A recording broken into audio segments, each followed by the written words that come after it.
This episode is brought to you by Podcast Assist, offering voiceovers, audio editing and mastering, transcriptions and show notes, episode summaries, and even hosting a podcast on a topic important to you. Visit facebook.com/podcast assist for more info on their flat $30 per hour rate. Subscribe with iTunes, Audio Boom, Stitcher, or your favorite podcasting app. And if you enjoy what you hear, like us on Facebook. Also, consider throwing a little cash our way by visiting patreon.com/KoreaFM. And find more of our great content on our home on the web, KoreaFM.net. As the temperature here in Seoul and other parts of the country has recently risen, so have reports of public intoxication and altercations with the police.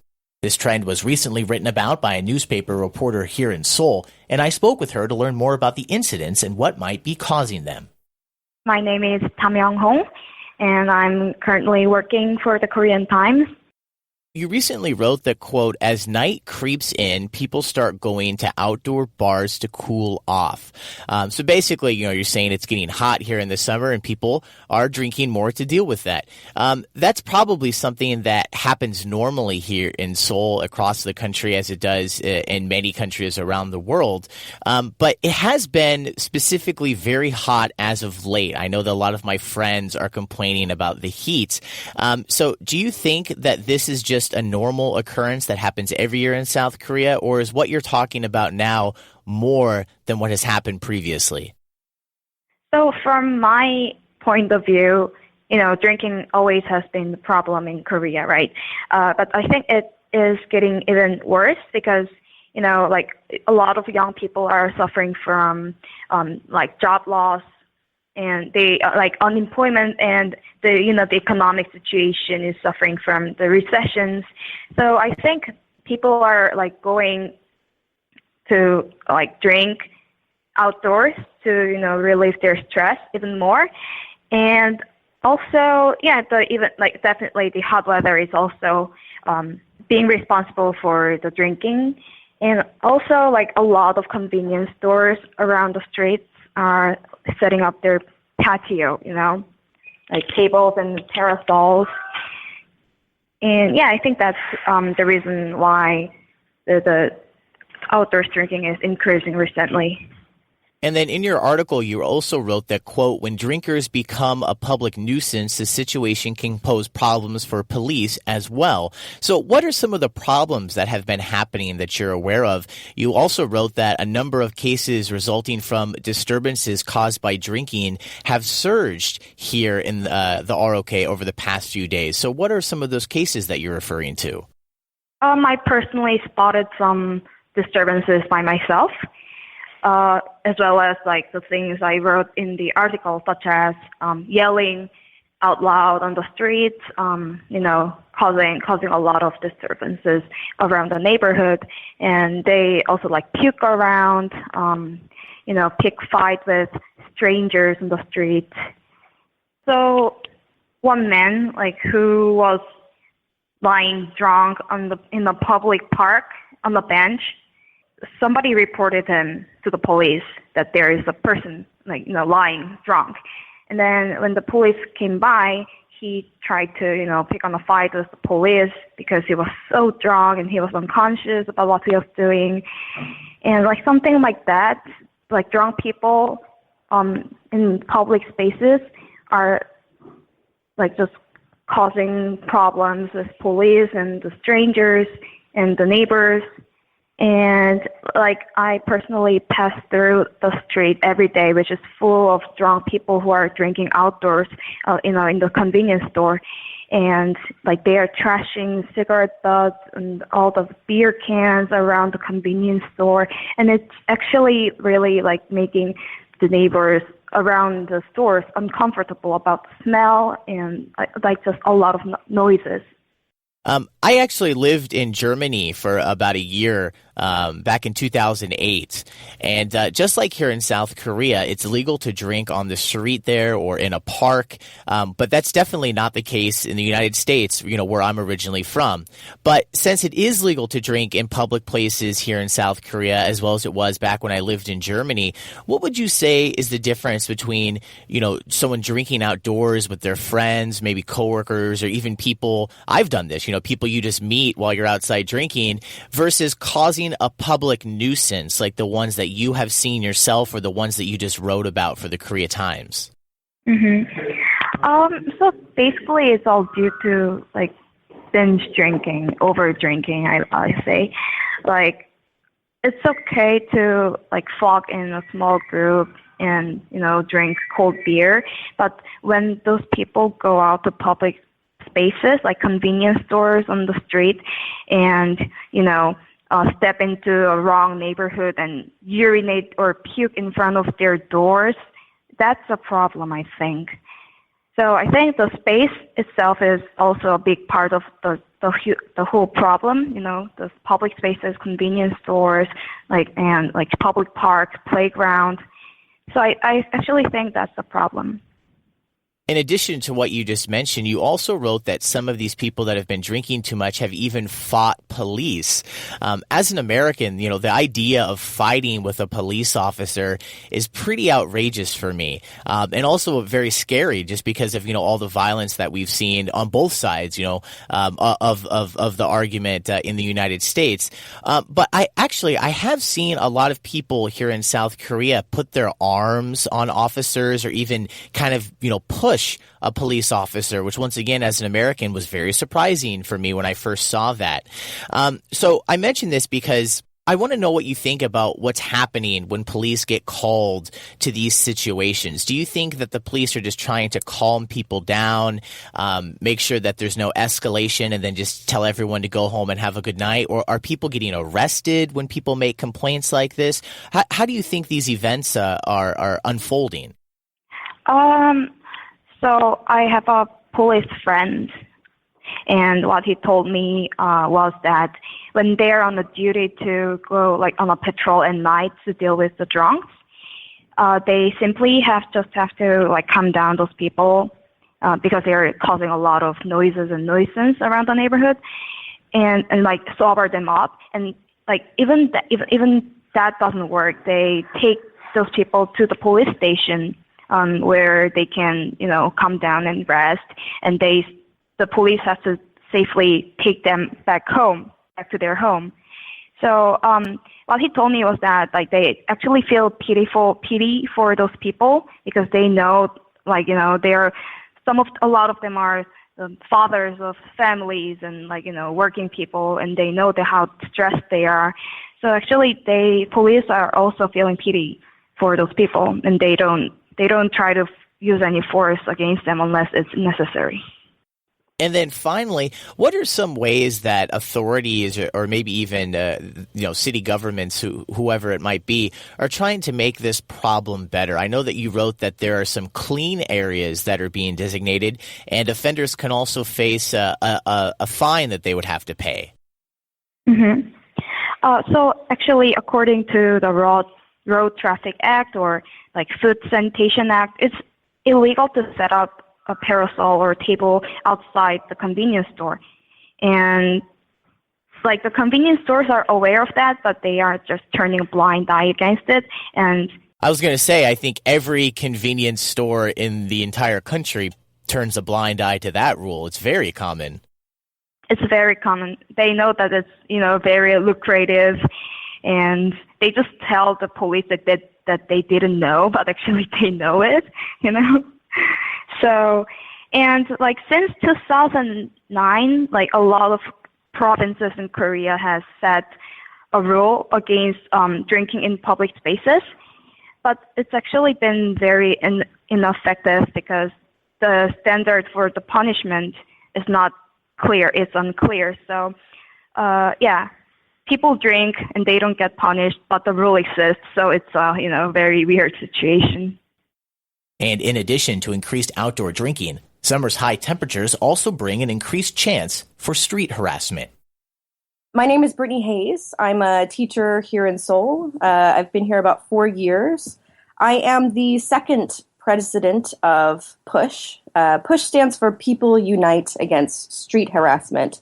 PUSH is an organization that was kind of birthed in response to a high rate of harassment in the Itaewon and Haebangchon area. Our main goal has been raising awareness about what harassment is, because it seems a lot of people in this area don't seem to know what harassment is, and that things such as catcalling fall under that category as well. So our main focus has been raising awareness about it and also trying to provide some information about what they can do to kind of protect themselves from harassment, and about getting information if they have been harassed about where they can go to seek help. And so, Brittany, I just spoke with the Korea Times reporter who recently wrote about this increase in public intoxication, street drinking, late at night, even fighting with the police, she was telling me, that's been taking place, this summer because of the heat. Obviously, this is something that probably happens here in Korea every year. Obviously, also as well, happens across the world, due to the heat. It's nice to go out and have a nice beer and kind of relax. But my guess is that this might open people up, or there might be a thought that this might lead to more opportunities for harassment to take place. Do you or your group PUSH, do you think that more harassment takes place here in the summer due to what I just mentioned? Why or why not? Absolutely, yeah. We have definitely noticed a decrease in the harassment that has been reported to us in the wintertime. Our actions are almost non-existent in the winter because we don't really hear any cases. People send messages to us all the time about, I was harassed, what should I do, who should I contact? And in the winter, almost nobody contacts us. So yeah, I do think the weather, the nice weather, being outside, people are a lot more likely to be sitting outside of a convenience store and drinking booze than they are in the winter when it's freezing cold, Also, I think in the wintertime, people are bundled up. They've got 17 layers on. It's really difficult to tell who could be a potential victim. These harassers, they are looking for someone who's, weaker than them. And, it can be difficult to tell who would be considered weak when you've got, a puffy jacket and it's hard to even see your face or anything like that. So I think that definitely contributes. And PUSH has definitely noticed an increase in harassment cases during the warmer weather. Based upon all the work that you and your group has done to try to help people have outreach to people, as you just mentioned, even catcalling is a form of harassment. What have people been telling you when it comes to trying to report street harassment, or what do you tell people is something that they can do to try to diffuse harassment when it's taking place here in South Korea? Well, as far as diffusing the situation, we try to recommend just not talking to that person, because usually harassment cases start with just saying hello. That person will just say hello to you, and depending on your response, they may follow you, they may try to do something more. So we always try to recommend that they just avoid, walk away, try to, diffuse the situation. But of course, that doesn't always happen. So in terms of cases that, have actually gone through, like they've been fully harassed, we've noticed that most of the people, because, PUSH only works with foreigners mainly, because we're working in the foreign-based community here. Not many of our members speak Korean, so we're mainly talking about the foreign community here. But in terms of reporting these cases to the police, we've noticed that either the response from the police is not adequate, or the people that are harassed don't trust the police enough to actually report it. So we've kind of got, a problem on both ends here. There's no winning in this situation. And then this might be something, as you just mentioned, you deal mostly with non-Korean women, so foreigners that are living here in South Korea. This might be a little bit hard for you to answer, but I'm hoping just to be able to kind of talk about the subject with you and see what you say. Do you think living here as a foreigner in South Korea, does that leave people more open to harassment? Or in your opinion, would you say that this type of harassment is just normal anywhere across the world because of obviously the difference in how women are treated by most societies? For some men, especially some Korean men, like old ajashis, there might be some kind of, exotic factor to it. I have heard cases of women who've been doing their morning run on Namsan and have noticed that there are some ajishis who only talk to them when they're running. They won't talk to any of the other people around them, but will talk to them. So, I mean, surely there is an element, but I think women everywhere are going to be harassed, no matter, their nationality or anything like that. But I do think, as far as the response goes from reporting harassment, I do think that foreign women are going to have a little bit more difficulty than Korean women, obviously, because there's a language barrier. And then finally, if someone, unfortunately is the victim of harassment here in South Korea, what are some ways that they can go about getting assistance, or how would you recommend that they go about perhaps reporting that? Well, the first thing we always recommend is, contacting the police. I know that a lot of foreigners here are hesitant to contact the police because there have been so many cases of, inadequately doing their jobs. But we always recommend contacting the police because, there might be a specific cop that cares about your case. So we always recommend doing that. We also recommend to contact your embassy, whatever your embassy is, contact them, and they will make sure that the police are doing their job the way it needs to be done. As well as that, there are plenty of other resources. There are dozens of resources listed on our Facebook page, which is facebook.com/pushkorea. There are dozens of resources for women if they've been harassed, all over Seoul, in the Haehwa area, in the, Hongdae, Shincheon, every area of Seoul. There is a place that they can go to, receive help about this. But our main things is going to be, talking to the police, talking to your embassy. Those are the ones that we recommend. And then, Brittany, those are all the questions that I had. But as someone who deals with this a lot, was there anything else that you wanted to add that maybe I haven't thought about? I do think it's important to recognize that the police response specifically to foreign women is unimaginably inadequate. It's,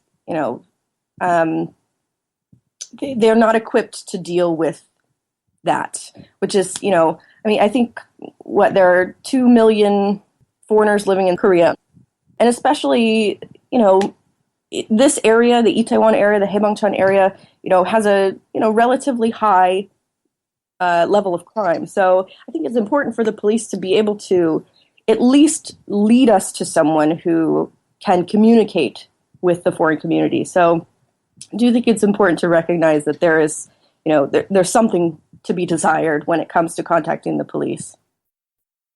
I'm Chance Dorland for KoreaFM.net.